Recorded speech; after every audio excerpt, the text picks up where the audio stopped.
നമസ്കാരം. കേരളത്തിൽ ജനങ്ങൾക്ക് ഏറ്റവും അനിഷ്ടമുള്ള ഒരു രാഷ്ട്രീയക്കാരിയാണ് തിരുവനന്തപുരത്തെ അവസാനത്തെ ഇടതുപക്ഷ മേയറായ ആര്യ രാജേന്ദ്രൻ.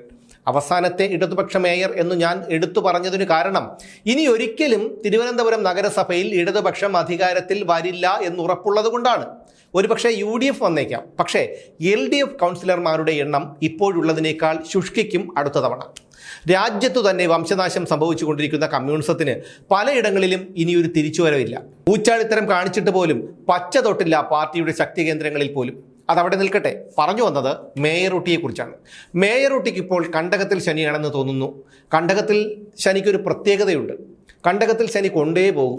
ഇക്കഴിഞ്ഞ തദ്ദേശ തെരഞ്ഞെടുപ്പിൽ ആര്യ രാജേന്ദ്രനെ രംഗത്തിറക്കി തെരഞ്ഞെടുപ്പ് പ്രചാരണം നടത്താനുള്ള ധൈര്യം CPM-നുണ്ടായില്ല.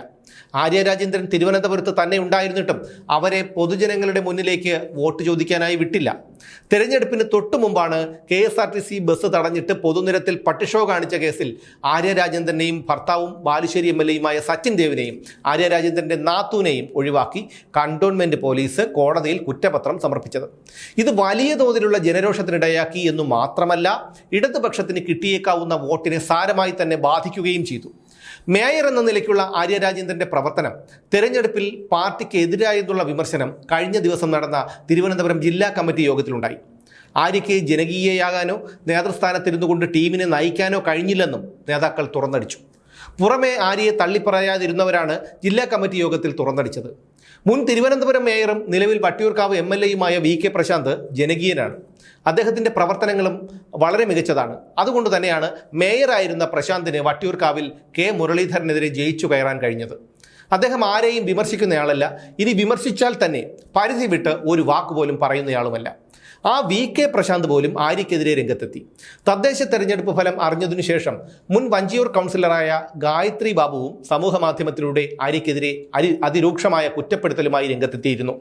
പാർട്ടിയേക്കാൾ വലുതാണെന്ന ഭാവം, അധികാരപരമായി തന്നേക്കാൾ താഴ്ന്നവരോടുള്ള പുച്ഛം, അധികാരപരമായി മുകളിലുള്ളവരെ കാണുമ്പോൾ മാത്രമുള്ള അതിവിനയം, കരിയർ ബിൽഡിങ്ങിനുള്ള കോക്കസാക്കി സ്വന്തം ഓഫീസിനെ മാറ്റിയെടുത്തു എന്നിങ്ങനെയൊക്കെ ആയിരുന്നു ഗായത്രി ബാബുവിൻ്റെ ഫേസ്ബുക്ക് കുറിപ്പ് പോസ്റ്റ് ചെയ്ത് മണിക്കൂറുകൾക്കുള്ളിൽ തന്നെ ഇത് വലിയ ചർച്ചയായി പോസ്റ്റ് പിൻവലിക്കുകയും ചെയ്തു. സ്വന്തം പാർട്ടിക്കാർക്ക് പോലും ഇത്തരമൊരു കുറിപ്പ് പരസ്യമായി ഇടേണ്ടി വന്നത് അവരുടെ ഉള്ളിൽ ആര്യയ്ക്കെതിരെ നേറിപ്പുകഞ്ഞുകൊണ്ടിരുന്ന അസംതൃപ്തിയാണ് ആ കുറിപ്പിലൂടെ പുറത്തു വന്നത്. പക്ഷേ ശിവൻകുട്ടിയും ജോയിയും അടക്കമുള്ള നേതാക്കൾ ആര്യയ്ക്ക് സംരക്ഷണമൊരുക്കുകയാണ് ചെയ്തത്. ഇതിനിടയിൽ കുറ്റപത്രത്തിൽ നിന്ന് ആര്യയെയും സച്ചിൻ ദേവിനെയും ഒഴിവാക്കിയതിനെതിരെ ഡ്രൈവർ യദു കോടതിയിലെത്തി. കഴിഞ്ഞ ദിവസം കോടതി രണ്ടുപേർക്കും നോട്ടീസ് അയക്കുകയും ചെയ്തു. അതിൻ്റെ തുടർ നടപടികൾ പിന്നാലെ ഉണ്ടാകുകയും ചെയ്യും. മേയർ സ്ഥാനവും പോയി സർക്കാർ മാറുകയും കൂടി ചെയ്താൽ ബസ്സിലെ മെമ്മറി കാർഡ് കാണാതായതുപോലെയുള്ള തക്കിട തരികിട പരിപാടികളൊന്നും നടക്കില്ല. ആര്യയുടെ പല പ്രവൃത്തികളും ജനങ്ങളിൽ വല്ലാത്ത അമർഷവും പരിഹാസവും ഉണ്ടാക്കുകയാണ് ചെയ്തത്.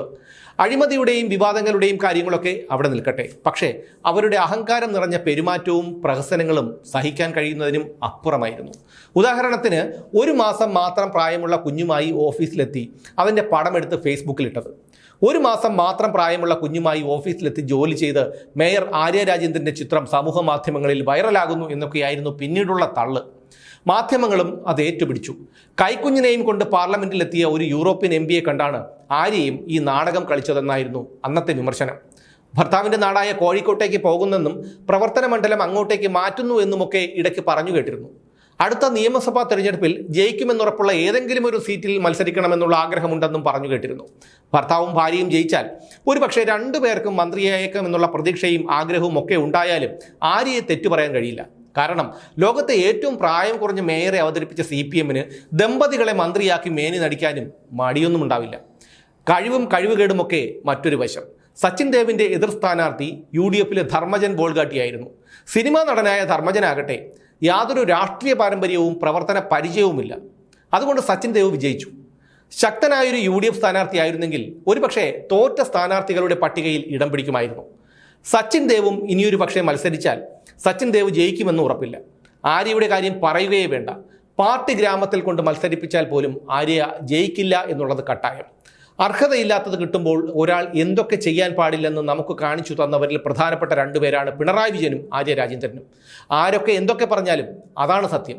ഒരു ചെറുപ്പക്കാരനെ നട റോഡിൽ കയ്യേറ്റം ചെയ്യാൻ ശ്രമിച്ചതും പോരാ, അവനെ ഒരു രാത്രി മുഴുവൻ പോലീസ് സ്റ്റേഷനിലും ഇരുത്തിയിരിക്കുന്നു. അമ്മയില്ലാത്ത ഒരു കുഞ്ഞിനെ വളർത്തുന്നവരാണ് ആ ചെറുപ്പക്കാരനാണെന്ന് അറിഞ്ഞിട്ടും അവൻ മാപ്പ് പറഞ്ഞിട്ടും അധികാരത്തിൻ്റെ ഹുങ്കിൽ അവൻ്റെ പണി കളയിച്ചു. 1 കൊല്ലത്തിൽ കൂടുതലായി അവൻ പുറത്തു നിൽക്കുകയാണ്. ഒടുവിൽ പോലീസുമായി ഒത്തുകളിച്ച് കേസിൽ നിന്നും ഒഴിവായി. ഇപ്പോൾ യദു എന്ന അതേ ചെറുപ്പക്കാരനാണ് കോടതിയെ സമീപിച്ച് ആര്യയ്ക്കും ഭർത്താവിനും നോട്ടീസ് അയച്ചിരിക്കുന്നത്. 5 കൊല്ലം അധികാരത്തിന്റെ ലഹരിയിൽ മതിമറന്ന ആര്യ രാജേന്ദ്രന്റെ രാഷ്ട്രീയ ഭാവി എന്താകുമെന്ന് ഇനി കണ്ടു തന്നെ അറിയണം.